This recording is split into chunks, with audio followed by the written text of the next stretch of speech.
एक आदमी पैदल किसी रास्ते से जा रहा था। उसने देखा कि सामने एक बिजली के खंभे में कागज फंसा हुआ है और उसमें कुछ लिखा हुआ है।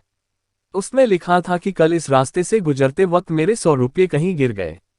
मैं बहुत बूढ़ी हो चुकी हूँ और मुझे आंखों से साफ नहीं दिखाई देता। कृपया इस रास्ते पर कहीं भी अगर किसी को मेरे गिरे हुए 100 रुपये मिलते हैं तो कृपया करके उसे इस पते तक पहुंचा दे।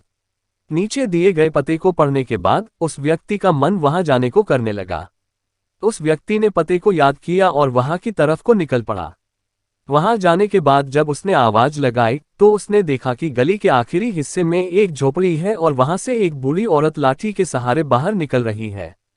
वह आदमी जानता था कि बूढ़ी औरत वहां अकेली रहती है।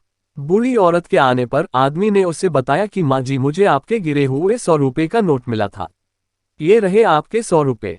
बूढ़ी औरत उस व्यक्ति की बात सुनकर रोने लगी और बोली, बेटा, कल से अब तक लगभग 20-25 लोग मुझे 100 रुपये दे चुके हैं। बेटा, मुझे ठीक से दिखाई नहीं देता, मुझे पढ़ना लिखना भी नहीं आता।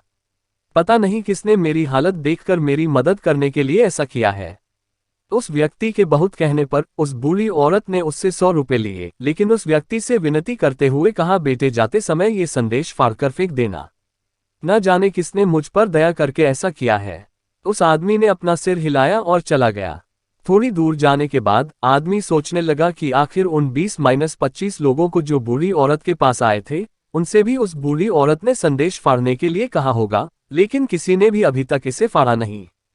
तो फिर मैं इसे कैसे फाड़ सकता हूँ? उस व्यक्ति के मन में उस व्यक्ति के लिए बहुत ही आदर आ रहा था, जिसने इस तरह से बूढ़ी औरत की सेवा करने का रास्ता खोज लिया। उस व्यक्ति के लिए उसका मन कृतज्ञता से भर गया।